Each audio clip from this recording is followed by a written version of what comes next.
Hello everyone, my name is MansaMusa and welcome back to my channel, and today we're back with another video in not Advanced Wars by Web.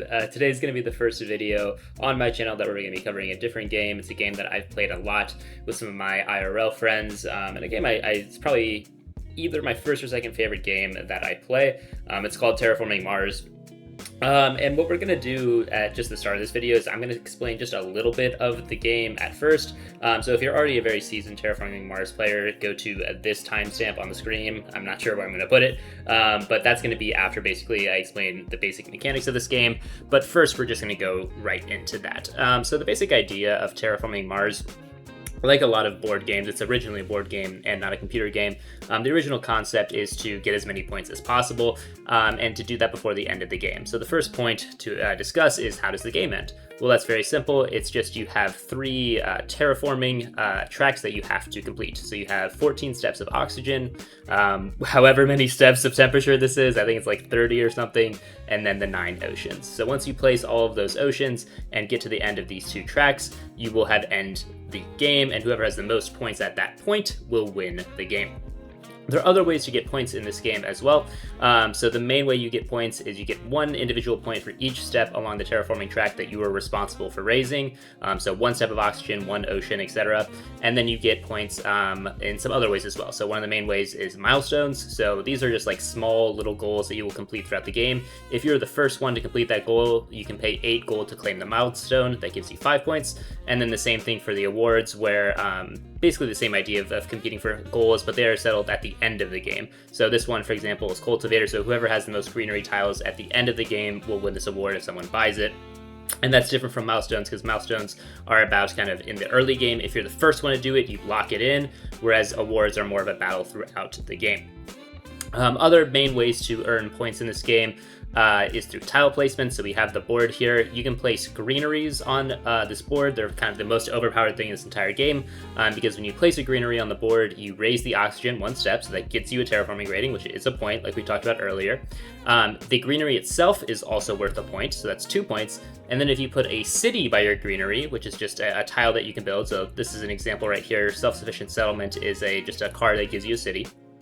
If you put a city next to a greenery, that city will get 1 point for every greenery that's around it. So if we just take a little example here and we place a city, let's say on this tile right here, and then we put 6 greeneries around it in this little circle of a hexagon, that would be a total of 18 points. And kind of how we get to that logic is 6 points for placing 6 greeneries and getting 6 oxygen steps, 6 points for each of the individual greeneries themselves, and then 6 points for the city being surrounded by greeneries. So 6 plus 6 plus 6, that would be 18 points. And that's actually a lot of points in this game. You'll see that both players start at 20 points each, and the average winning score in a game of Terraforming Mars is around 100. So if you did literally nothing else, like if you didn't care about the cards at all, and you just went for like putting down a city and getting greeneries around it, you would already be at like 38 points. So like that's not going to win you the game, but that's a lot of points in this game. But that's kind of the general idea. Terraform the board as much as possible, reach the end of the tracks, and then score as many points as you can in the process. So with all that being said, I think we're now back at the timestamp I talked about in the beginning of the video. But let's kind of discuss the opening strategy that I had in this game. Actually, first, before we get into that, let's discuss my opponent. So this is being played on Board Game Arena. It's one of the main sites where you can play Terraforming Mars online. And a new season for Terraforming Mars just started. So kind of like you have in some other competitive games, the season resets at times and kind of resets people's rank, as it were. So then you, in the new season, have a lot of games to kind of rank back up to where you were previously. And that just happened a couple weeks ago on Board Game Arena. So I'm trying to get my rank back here in season 20 something, I think they're on. I just started playing on Board Game Arena a little bit ago. So for me, it's season 2, but I think they're on like season 20 or something on the site itself. And I'm facing Peanut here. And Peanut's a relatively good player. So he is around a 450 elo player. I was around a 430 when this game started. And kind of giving a parallel here to my Advanced Wars player, that's about, I would say like 1200 elo, maybe 1100, 1200 elo, like pretty good, like you know what you're doing, but definitely not like the best players on the site. I think the best players in Terraforming Mars are around 600 to 700 elo, and the worst players are around 100. So yeah, kind of mid-level game that we have here. That's about my skill level. There's some truly crazy players at this game. But yeah, that's kind of where I said it, or I would be at, is like good, but not necessarily, you know, a top player. I'm definitely better at Advanced Wars than Terraforming. But yeah, let's get into it. Let's talk about this game and what I wanted to do here. So this is my starting hand. Arguably the most important thing in Terraforming Mars is evaluating your starting hand and figuring out what kind of strategies or tactics that you want to go for. So we're going to spend a little bit of time here. And the first thing to notice about the starting hand is this card right here, Quantum Extractor. Quantum Extractor is one of the strongest cards in the game. It's definitely an A or S tier card. And the reason for that is it gives you 4 power prod, which is a shit ton of power prod, just being frank here. It allows you to play a bunch of other cards. So a lot of cards in this game require power to actually get put down. A good example of that here is Commercial District, which raises your gold production, which is kind of like income in Advanced Wars, but it requires a power prod to play. So being able to get a lot of it all at once is very strong here in Quantum Extractor. The other main thing it does is it gives you a $2 discount on every space tag. Discounts in this game are completely overpowered, discounts and rebates. Anything that just kind of gives you gold back whenever you're playing a card or makes things cost cheaper is incredibly, incredibly broken in this game because you're playing so many cards. So being able to get Quantum Extractor out early would be a very strong boon for me. Well, how do we do that? It requires 4 science tags to be played. So how are we going to do that in this starting hand? Well, the first thing we're going to do is pick up Research Network. It has a wild tag, which means it can be used as anything. We're going to pick Inventrix here, and then have Standard Technology and Restricted Area. These are all both really good cards as well. Restricted Area is good card draw. One of the most important things in this game is getting a bunch of cards. So those are all very good. Standard Tech is more of a kind of a mid to late game card, but just having that science tag means it's going to be very strong because that's going to allow us to get out Quantum Extractor. Other main things to know in this starting hand is Space Station, just like Quantum Extractor, having that 2 discount on every space tag is also incredibly strong. And then since we're going to have a net 4 discount on all of our space tags, that makes Tech Demonstration very strong as well. One thing to note here in kind of the early part of the game as well, especially for those who may not know Terraforming Mars as well, you'll see that Technology Demonstration also has a science tag card. So you might be asking yourself, why don't you just take that instead of something like Standard Tech if you need those 4 science tags? And the answer to that's very simple. Because Technology Demonstration is a event card, that meaning it is red and it has this downward arrow, the tags on it don't actually count beyond things like discounts. So because it has a space tag, I am going to get these $4 off when I play the card itself, but it doesn't count as a science tag once I play it. So even though I am going to play this card this game, it's not going to count as the 4 I would need towards Quantum Extractor. So it's a good card, but I still need Standard Technology. For very similar reasons, having that $4 off, I'm also going to be taking Asteroid. The last main decision to talk about here for this kind of starting hand is the choice of corporations. So I can either go with Inventrix or Tharsis Republic. If I go for Inventrix, I'm going to have the guaranteed 4 science tags I need to get out Quantum Extractor Gen 1, which is very strong. But Tharsis is also a great pick here because I have Self-Sufficient Settlement. So if I go Self-Sufficient Settlement, the power of Tharsis is every time you play a city, you get $3 and raise your gold production, your income, 1 step. So the Tharsis Republic Corporation gets to place a city as their first action of the game, and then getting Self-Sufficient Settlement would allow me to place another city. So that would be a total of 4 gold prod instantly if I went for Tharsis. So that would also be a very strong option here. But ultimately, the reason why I ended up going with Inventrix here is because I don't actually need to take Self-Sufficient Settlement. It's actually kind of not that great of a prelude. These 4 cards in here are preludes. They give you like small bonuses going into the game. I actually think Donation is slightly stronger here. And the reason why is, although Inventrix starts with a lot of money, I need to pay $3 for every card that I buy. So I'm really going to only be at like 25 or 30 money or gold at the start of this game. And I want to place a lot of cards in the first gen. I want to get all these cards out to get Quantum Extractor out. And then depending on if I get really good options from Technology Demonstration, Research Network, the 3 cards I'm getting here, or the 3 cards I'm getting with Inventrix, I may want to play a bunch of stuff in the first gen. So just having that extra money from Donation is going to be very, very strong here. So that's what I go for. I don't want to accidentally mix up the replay because I'm pressing stuff here. So we'll go right into it. Again, this is not a live cast. I'm just kind of replaying what I went for here. I also picked up Archaea-Bacteria. It's a very strong card. Plant production in general in this game is probably one of the strongest ones, and being able to get it for very cheap, like you can with Archaea-Bacteria, is very good. The other reason why Archaea-Bacteria is a good pickup here is because it has a microbe tag, which is a very kind of rare tag in this game, and one of the milestones is getting 8 unique tags. So if I'm able to do that, that's going to be a big swing for me, because I'm going to be able to get a milestone. And kind of the whole early game is shaped around getting as many milestones as possible, because they're a very effective way to get points for a relatively cheap cost. But we go here to my opponent.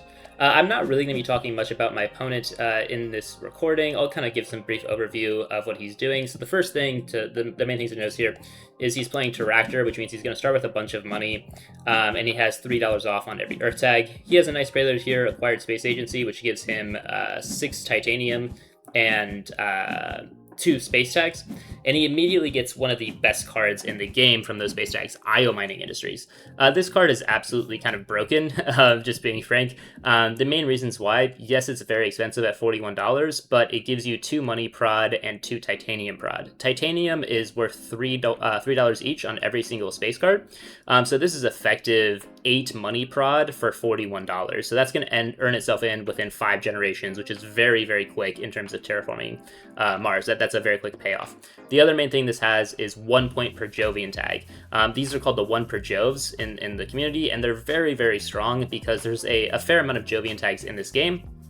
And just being able, if he's only able to get out 4 or 5, this is going to make this card earn itself in by Gen 5, and then also give him 5 additional points at the end of the game. So that it makes it completely broken.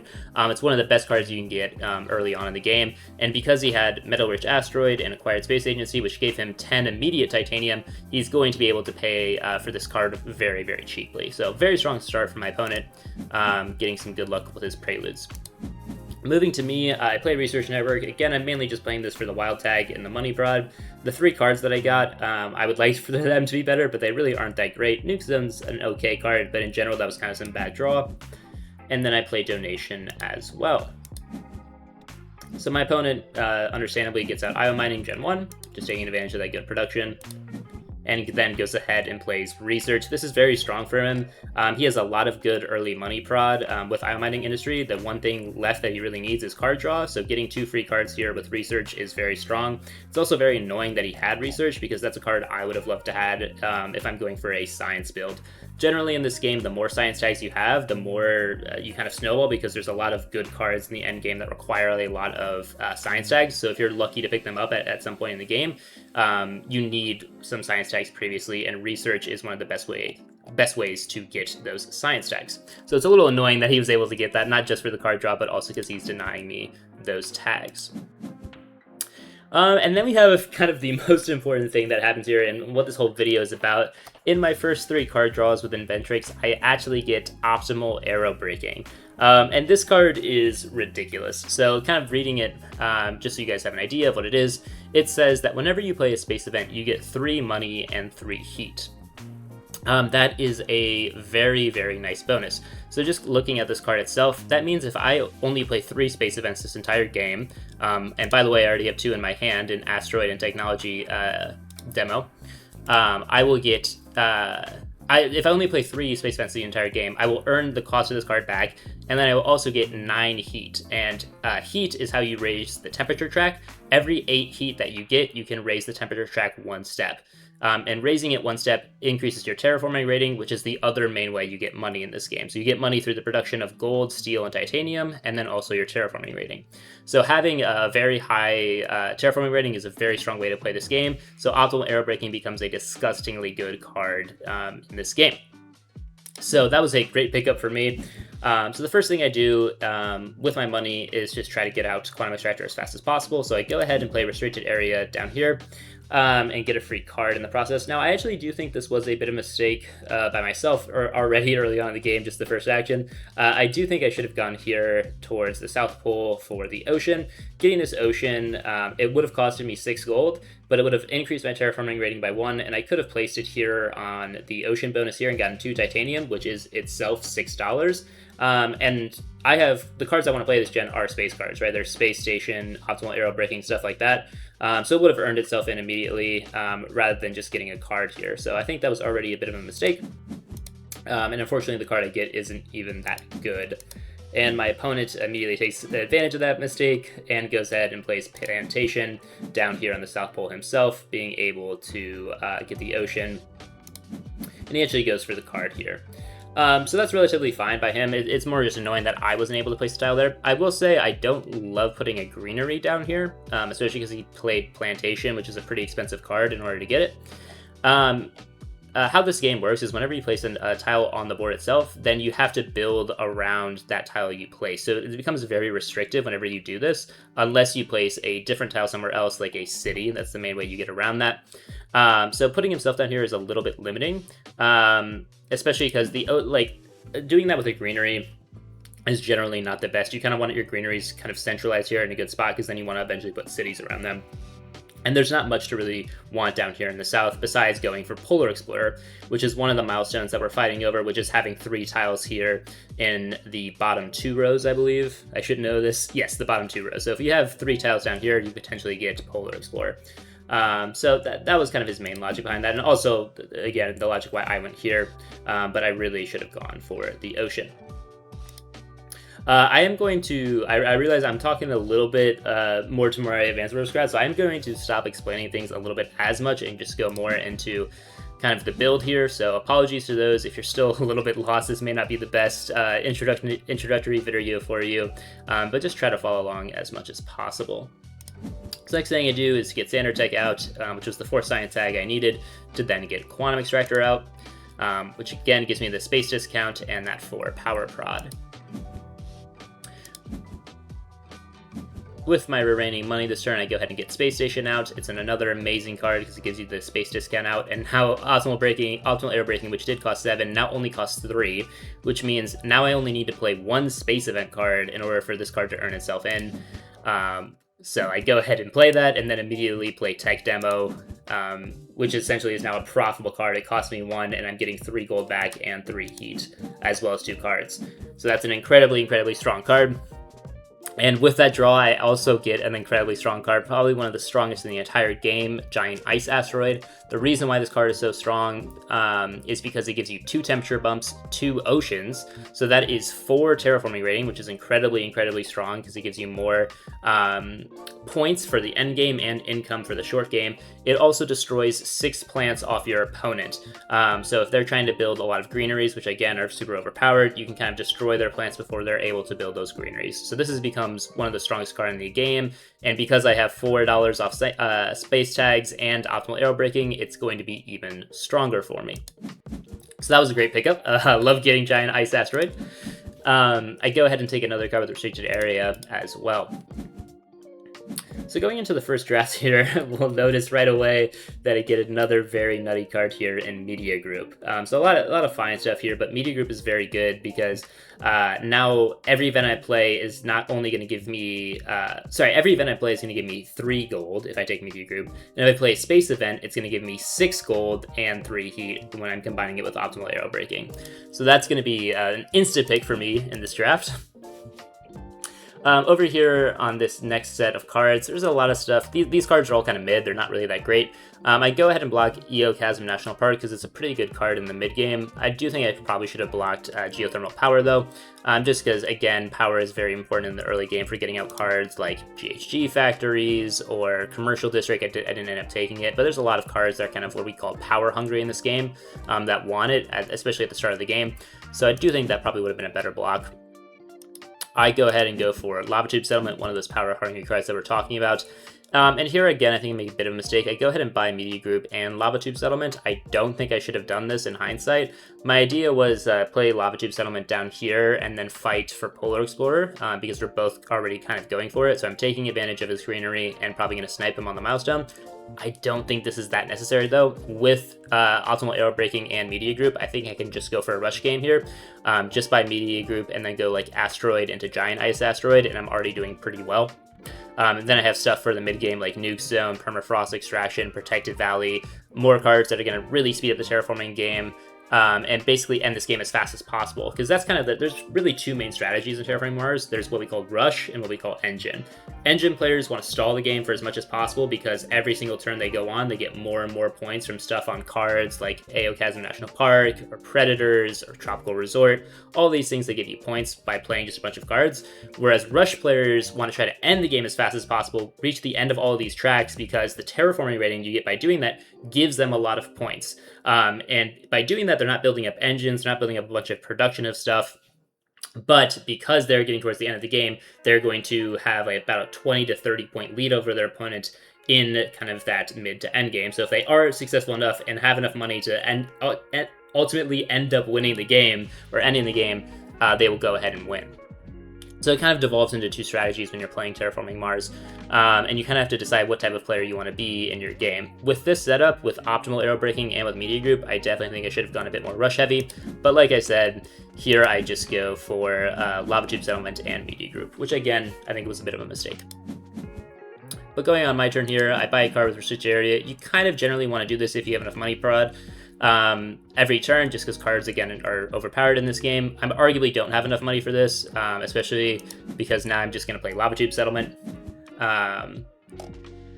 Which again, yeah, this is just not the best idea. I should have gone Media Group, Asteroid, and just not even bothered with him. Like, let him have Polar Explorer if he wants it. But I'm fighting for it. And then on my opponent's turn, he kind of punishes this immediately. He goes ahead and plays Geothermal Power, which again, I did not block.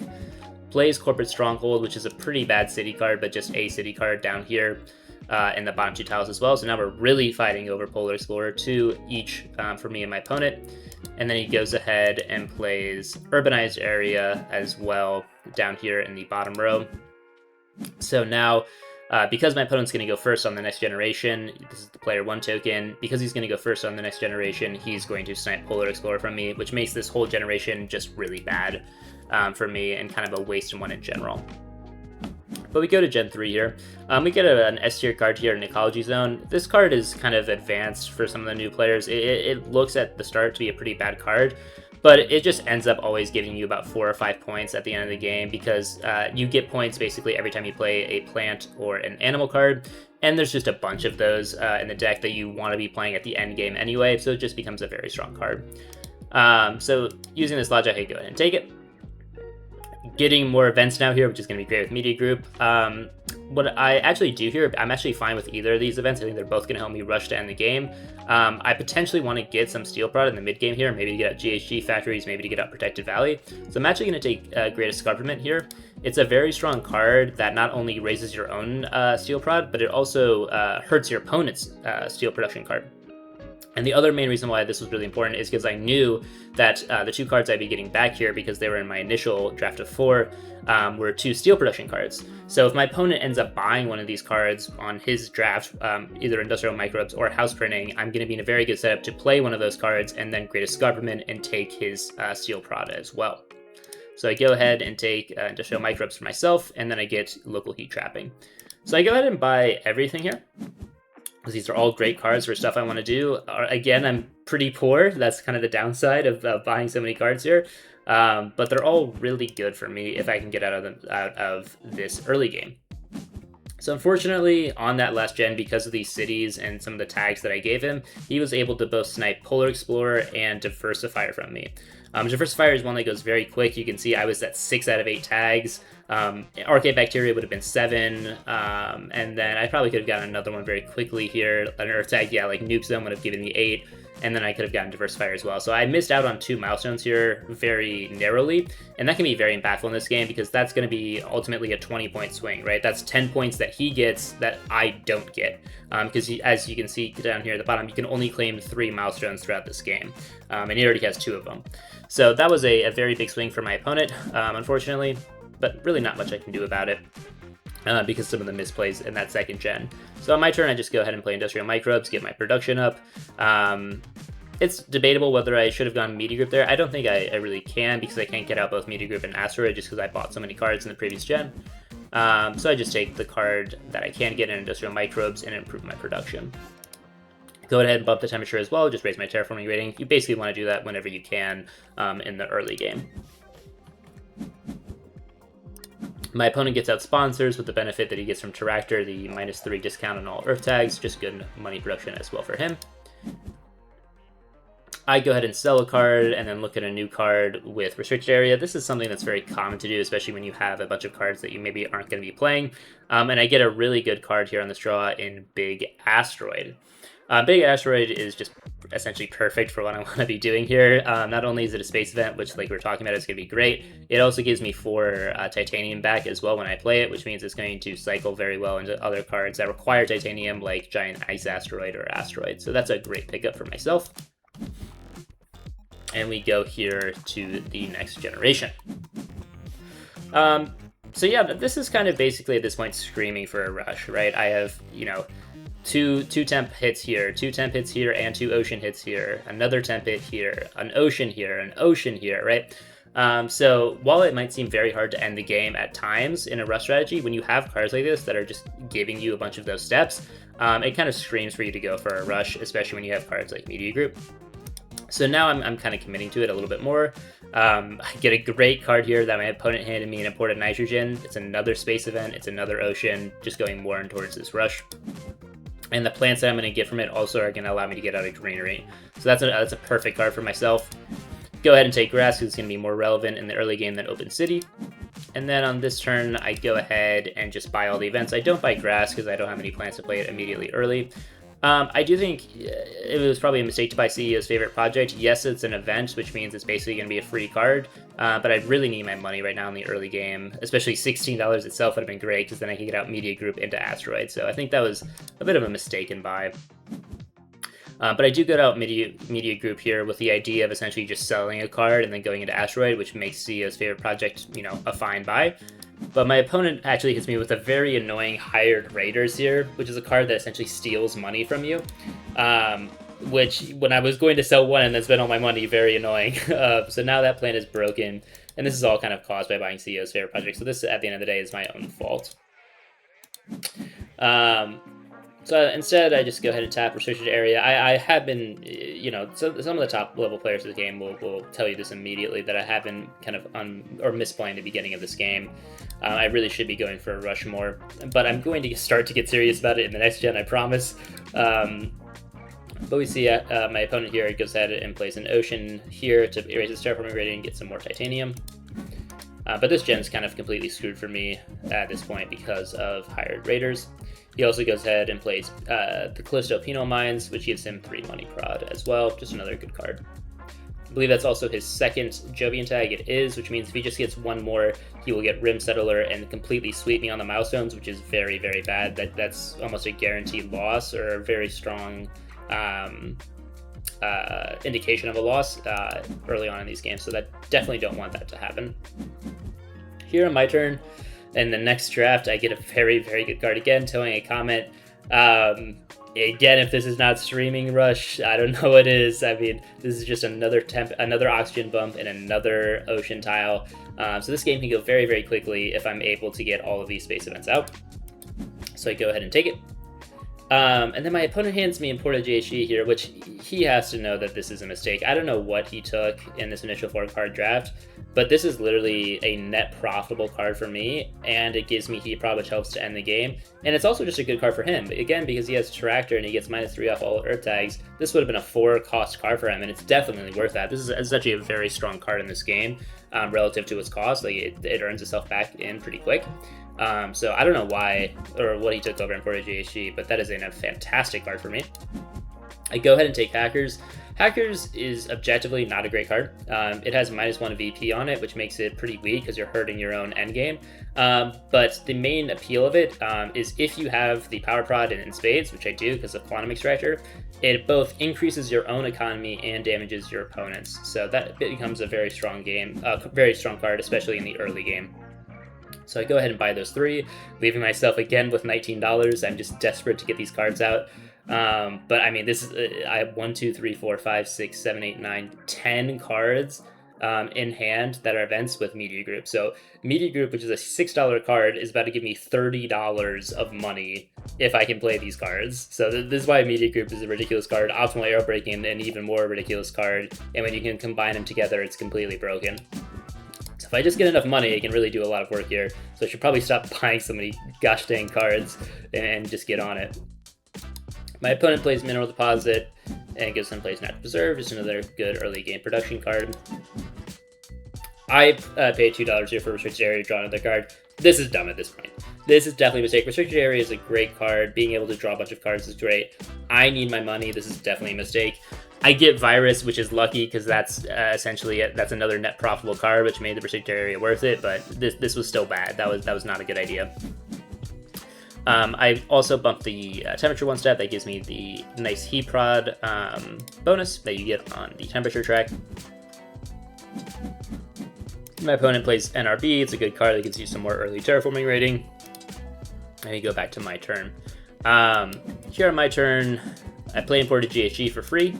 It actually earns me, yeah, it's profitable. I paid $3 for it and I got $6 back in 3 heat. That's just why these cards again are so broken. And then I go ahead, my opponent passes, and then I'm setting up for my next turn. So I go ahead and play Imported Hydrogen here. Again, it's going to be basically a free card here for me. I play an Ocean, which gives me another $2, replacing it next to another Ocean, and some plants here. And the idea that I'm going for here is essentially to place a very nice Towing a Comet on the next gen. So I go ahead and play Flooding, again, essentially for free. I place it here, get another $2 for placing next to an Ocean, and because of the effect of Flooding, I make him lose $4 for having a tile next to the Ocean that I placed.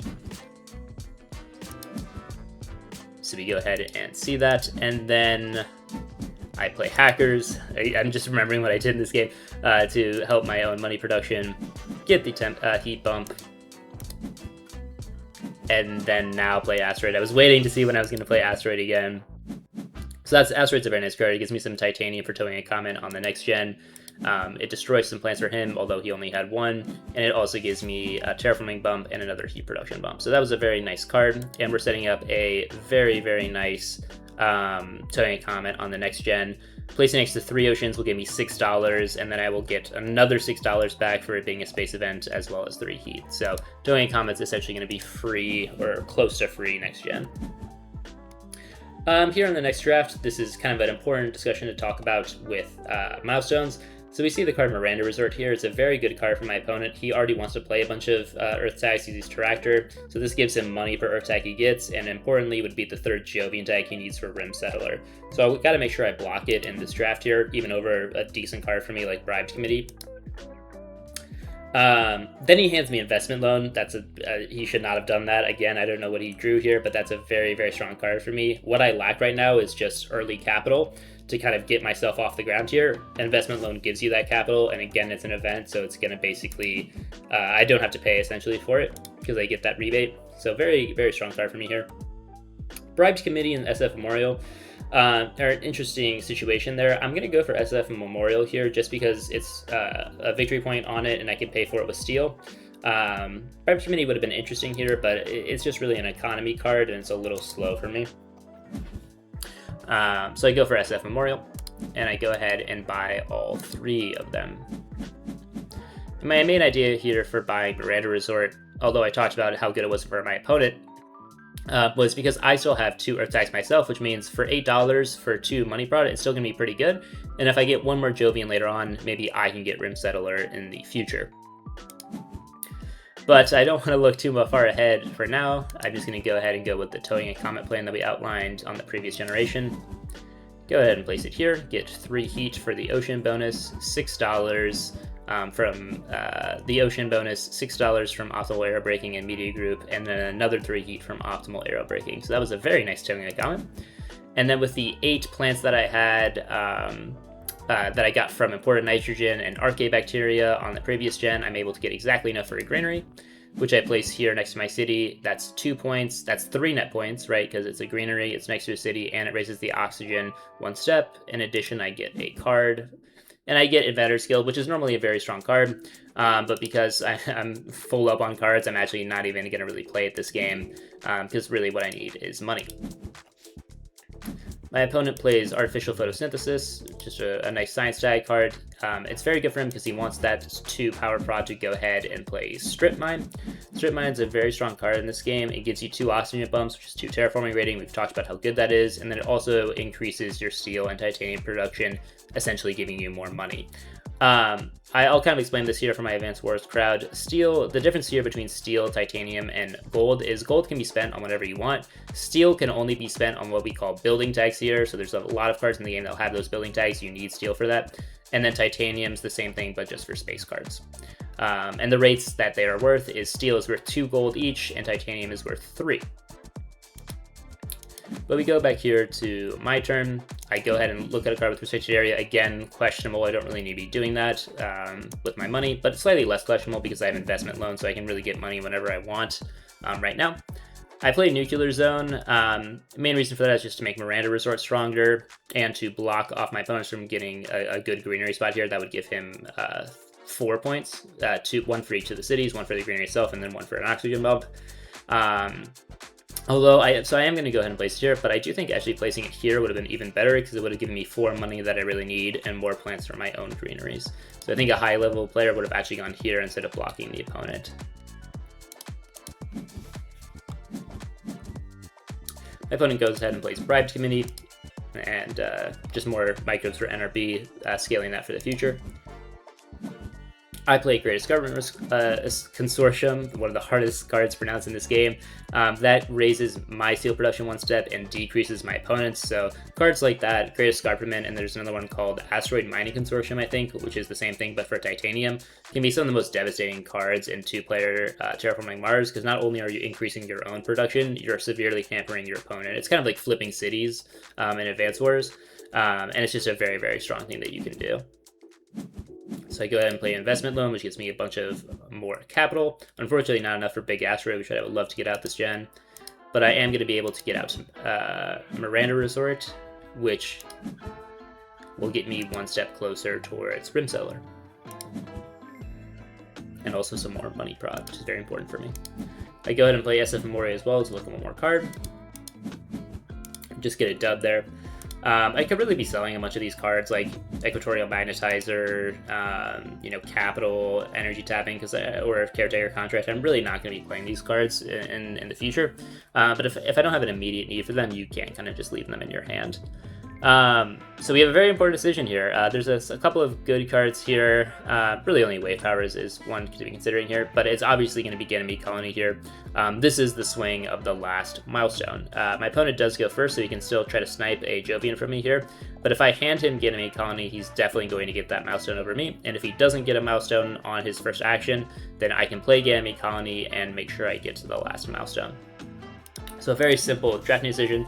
I'm not even taking it for its 1 per Jovian nature. I really don't even care about that. I mean, it's nice, but I'm mainly just taking it to get to the last milestone. Now, there's arguments to be made. I shouldn't even be worrying about the milestones and just be rushing the game as fast as possible. Like, don't buy anything and just go Big Asteroid into Giant Ice Asteroid. Definitely an understandable take there. If you're a higher level player, you could tell me if that was actually the play here. But I think locking down here the last milestone was a decent enough idea. So my opponent goes ahead and plays Lunar Beam, which means he's not going to be able to get the last milestone. And a couple of city. It's a nice city spot there in the middle of the board. But I go ahead and play Ganymede Colony, which is the last Jovian tag I need, and then go ahead and claim Rhythm Settler. Now, importantly, I could have played Big Asteroid first here to get 4 titanium. So right now I'm too short for Big Asteroid. If I had played Big Asteroid first, then I would have had the titanium to still play Ganymede Colony, but the important difference there is that would have taken 1 more turn. So my opponent would have had 1 more gen, or 1 more set of actions to get another Jovian tag out there and then snipe me on Rim Settler. So it would have been a little bit risky to do that, and I just kind of took the safest possible approach here, which is just, play Ganymede Colony first, make sure you get the milestone, and then live to fight another day.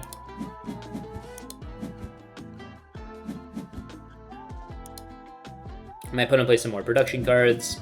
I look at another card with Restricted Area. Now this I think was definitely a mistake. I think with $18 here, you should play a card like Virus or CEO's Favorite Project to earn you some money, maybe even a card like Permafrost Extraction, and then sell a few cards here that you're definitely not going to play and get out Big Asteroid. It's just more important to have that titanium and just increase your own terraforming rating here, especially with all the bonuses that I get on space events. So I think looking at restricted area here was a mistake. I do go ahead and play the ocean tile, the event one that gives me some money back. That was essentially a free ocean, which is, I mean, ridiculously strong in this game. And then I go ahead and play Eco Zone as well, with the idea of playing cards like Protected Valley, Trees, and a few others down the line as well. It's going to be a very nice point card. And again, I wouldn't be doing that if I could play Big Asteroid here, but because of how I kind of path this turn, it's just fine to get it out here. Other main reason why I'm playing Eco Zone is all of these awards here. Awards, again, are very strong 5-point swings, but are fought for at the end of the game. All of these awards here are pretty bad for me, besides Eccentric if I can get it out. My opponent has NRB, but those are going to go down if he's wanting to spend them on terraforming, which is the main point of NRB. So really, Eccentric would be a pretty good buy for me here, especially if I'm going to be playing a bunch of plant tags, which I'm planning to do, and then build up Ecological Zone. Importantly, I think I've also already seen Predators, so I'm not too scared about my Ecological Zone animals being eaten. So here on the next draft, kind of an important concept here. Colonizer Training Camp would be a great card for me. I have 1 per Jove. It itself is worth 2 victory points, and I have the steel to pay for it, which makes it a pretty good card.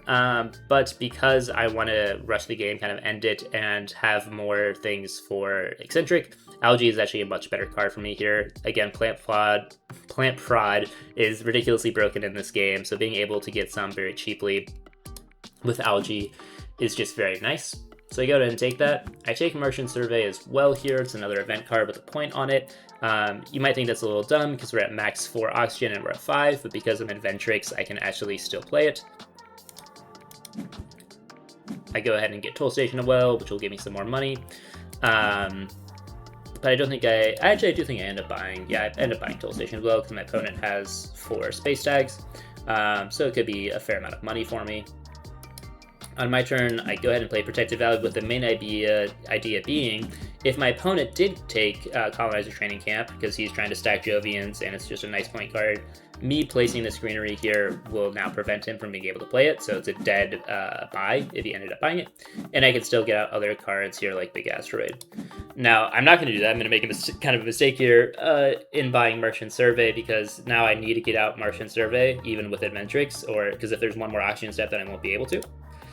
So I go ahead and do that. I get some nice cards here in Bushes and Methane from Titan. Those are very strong production cards. But again, it's probably just better to play Big Asteroid here. My opponent plays Power Supply Consortium. It's just a good way to tap some power. And then using that power prod, plays Immigrant City, which is another nice card. It gives you more money per city played on the board. I go ahead and fund Eccentric. Again, all these awards are bad for me, and every single award that next gets funded in TerraformingMars becomes more expensive, so getting the first one cheaply is very important. So I wanted to make sure I go ahead and do that, and then I play Algae to get my plant prod up. Again, so I essentially have delayed Big Asteroid and Giant Asteroid for another gen, which is probably not ideal, but I'm still doing important things in kind of this interim process here.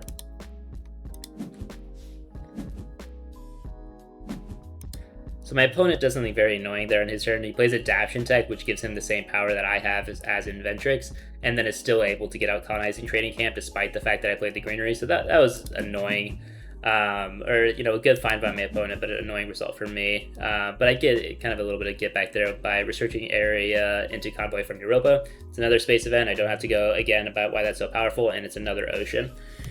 So now, I mean, I have basically all I need to end the game, right? This is 1, 2, 3 oceans, which is all that's left. There is 1, 2, 3, 4 temperature bumps, which with my own temperature production and things like optimal, that's probably enough to end the game. And then plant prod, I have it in spades as we get some higher temperatures. I have stuff like trees and bushes now, which is going to give me enough oxygen bumps to end the game. Local heat trapping as well could give me 4 plants. So I have really all I need to end the game right now. I just need to get enough money to actually spend it and stop spending money on stuff like drawing cards and placing cities and stuff like that. So we go to Generation 9 here. I take Solar Wind Power here. It's a great card. It denies the science tag for my opponent, and then it's essentially free. It costs 7, but it gives you 2 titanium back, which means I have to pay 3 for the card. It's net $4 to buy this card. So pretty strong. I take farming as well. Again, I'm going to be raising the temperature a lot here, and then having that plant prod to be the last remaining factor here, which is going to be oxygen, will be very, very strong. I block Giant Space Mirror for my opponent. He has 13 titanium, so this is just essentially a free card if he needed any science, or any power prod. I don't end up buying it because I don't need it. So a lot of kind of an idea in Terraforming Mars, when you're drafting, it actually matters a lot more. Well, it matters what you're going for, but it also equally matters what your opponent's going for. So if you see something like this where your opponent has 13 titanium production and hasn't been using it or doesn't have a lot of cards, block every space tag you see, right? Because that's just like dead money sitting in their account that they can't spend because they don't have the cards for it. So that can be a very important part of playing Terraforming Mars as well, especially when deciding what to draft.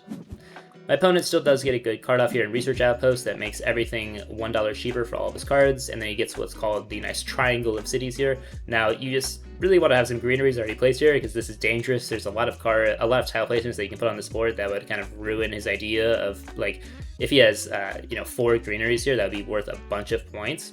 But if I have tile placements here, like there's one that allows you to place a tile next to a city, I could put it here and destroy him out of 3 points that he's going for with a greenery there.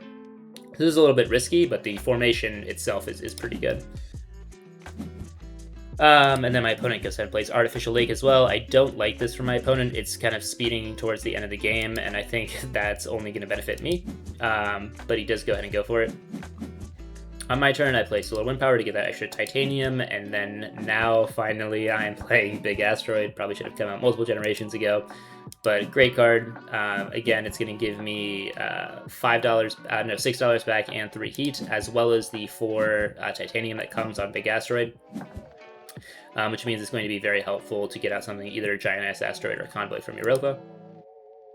Now, actually, the interesting conversation here is I actually don't even need to play Giant Ice Asteroid at this point. It's more expensive than Convoy from Europa. The temperature stuff is going to come regardless, and then also the plant destruction doesn't really matter because my opponent doesn't have any plants. So having 1 ocean here on the card, and then the ocean bonus that you get from reaching 0 degrees Celsius means that, unfortunately, the S-tierness, as it were, of Giant Ice Asteroid is kind of fading, and it may not even be the best card for me at this point, especially when I'm so money hungry as I am.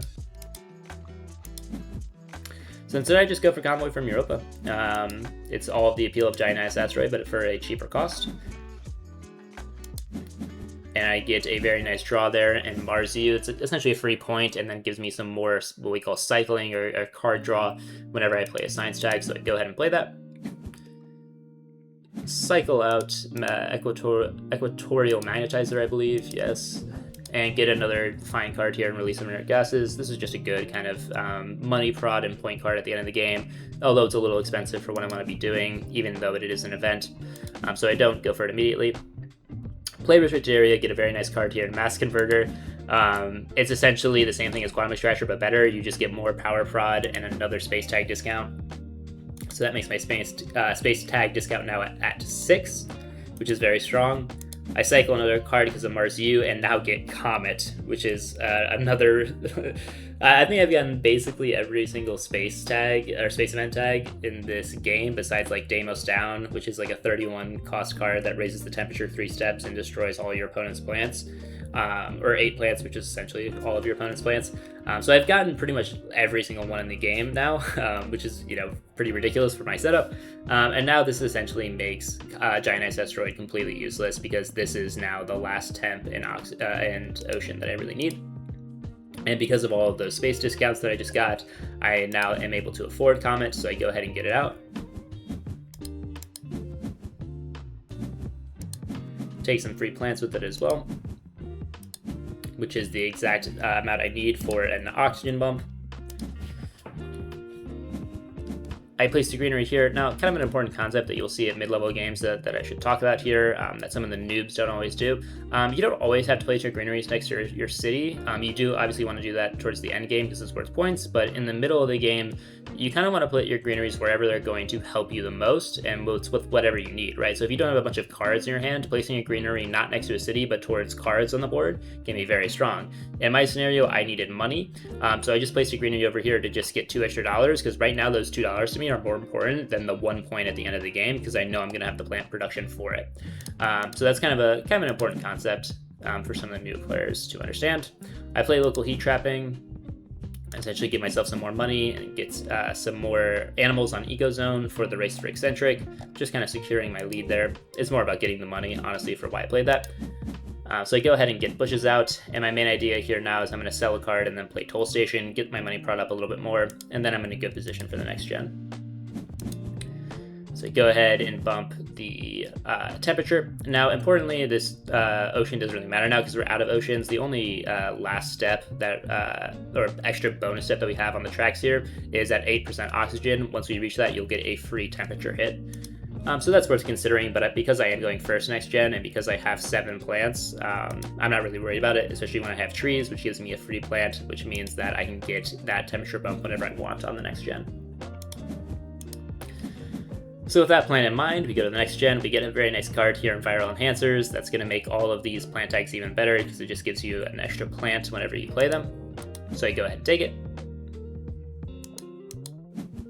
Take Cartel as well, just to deny some money prop from my opponent. Same thing here with Space Hotels. At this point, the game is pretty much won, to be honest. I'm up 10 points on my opponent. I have the Heat Prod and the Plant Prod to end this game relatively quickly. Even if he bios one of the milestones, which he's pretty much winning on all of them, it's only going to be worth 5 points, and it's going to be relatively expensive, and he's already down 10. So, you know, these space events have kind of earned themselves in. They've kind of done the work here. Big Asteroid, Comet, Convoy from Europa, Towing a Comet, all of these have been ridiculously strong for me. And to be critical or not on my opponent, he's handed me quite a few of these, right? Like, if we go back to this, he handed me imported GHG, he handed me imported nitrogen, and the other ones I did get either in the draft or through card draw, like Convoy, Towing, Big Asteroid, stuff like that. But he handed me a few ones that really got my engine starting. So that may have been a little bit of a mistake by my opponent. And we don't even see it. So my opponent goes ahead and resigns the game at this point. I think that's totally fine. I think the game is pretty much over at this point. Just kind of talk about my next plans like we talked about. I was going to play Viral Enhancers first, which would have given me 8 plants, which then would have allowed me to get a greenery out. Would have put that greenery probably here, honestly, to get some money and another plant. That would have raised the oxygen to 8 and then the temperature at 0. With the temperature that I have left here, I probably could have ended this game, probably not this gen, but the next gen, getting out cards like Methane from Titan, Farming, and Trees, which themselves come with a bunch of points on them as well, and ended the game relatively soon after that. The other big thing to kind of talk about here, again, my opponent has 17 titanium that he's left with and only 5 cards in hand. Pretty obvious that he did not have any space tags worth playing at this point, so having a lot of his money tied up in something that he can't spend was probably pretty frustrating here at this point in the game, and he just didn't really have a lot of outs left to talk about. There are some, like, he could play some SP greeneries here and get a lot of points with some of his cities here, but I still don't think that's going to be enough to catch up. Especially with some of the card draw and quality that I have left. I've also importantly kind of caught up to him already on money production. Because terraforming rating also counts as money in this game, I am making an effective 56 money per turn, whereas he's making 49. So yes, he's also making a bit more titanium than me, but from a money perspective, I've already caught up to him. That was his main lead in the beginning of the game. And then from the other main thing that we talked about with engines, which is card draw, I have him beat there too with Restricted Area, Inventor's Guild if I want to play it and kind of string out this game. And he has no card draw. I also have Mars U, which cycles and is another version of card draw. So if we're rushing the game, I'm probably going to beat him there. If we're playing towards an engine, I'm probably going to beat him there at this point in the game. So I think this was a very reasonable resign by my opponent. But yeah, this is kind of the game I want to talk about, starting off with a bit of a fun replay. Having this combo always makes my day. In Optimal Arrow Breaking Media Group, it's just absolutely disgusting. You're essentially playing cards for free, if not at a profit, and you're playing those cards that are some of the most impactful in the game. Cards like Towing a Comet, Big Asteroid. These are massive swings in the game that both destroy your opponent's plants, which meaning that they can't play greeneries, and then give you a bunch of terraforming rating at the same time. In the base game of Terraforming Mars, which is what we play on Board Game Arena, Space events are some of the strongest cards in the entire game, so building a whole engine kind of around that is a lot of fun, especially when you have 6 additional discounts from Mass Converter, Space Station, and Quantum Extractor as well. So yeah, very, very nutty game, very fun game. I'm excited to play more games on Board Game Arena this season. I'm excited to cast more of those games on my channel. If you guys are interested, I'll still be making all the Advanced War videos at the same time. Don't worry about for my Advanced Wars crew about switching games or anything like that. But if you like these videos, let me know in the comments. I'll continue to make more of them. One of my IRL friends actually is also very into this game, and maybe we're actually going to be making a couple of videos together as well. I'm not sure about that yet, but if we do, I'll definitely post them to this channel as well. With all that being said, thank you so much for watching, everyone. My name is MansaMusa, and remember, just because it's a new game doesn't mean it's not a fun one. Bye, guys.